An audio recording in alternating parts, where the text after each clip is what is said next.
جالي سؤال امبارح بالليل بيقول لي ابني بيكح يا دكتور، اديله ايه؟ ويا ريت تكتب له البوس وما تكتبلوش دواء. انتوا عارفين طبعا انا بالذات في موضوع الكحه ده مفيش حاجه اسمها علاج على واتس ولا علاج على فيس. الكحه دي لازم فحص. الكحه اسبابها كتير، وعلاج الكحه هو علاج السبب، فبيكون ردي دايما للأسف الكحة لازم فحص نشوفه في العيادة. نكمل القصة. الطفل ده اللي اتبعتت لي الرسالة بتاعته امبارح بالليل ورديت عليه الرد ده، مامته فضلت لغاية النهاردة بالليل برضو ما كشفتلوش، وبعتالي فويس بصوت نفسه وبتقول لي اكتب لي دواء يا دكتور.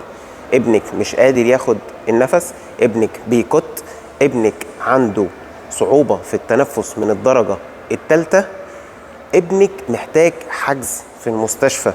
فمفيش حاجة اسمها ابني بيكح اديله ايه. لو انا كنت قلت لك اديله كفسيد ولا اديله دواء كذا ولا دواء كذا ولا دواء كذا، وانت اعتمدتي ان انت كده كشفتي عند الدكتور وابنك عنده التهاب رئوي ومحتاج حجز في مستشفى، كنت هتضيعي ابنك منك. بعد اذنكم مفيش حاجة اسمها ابني بيكح اديله ايه على واتس ولا فيس. عيالك يهموني.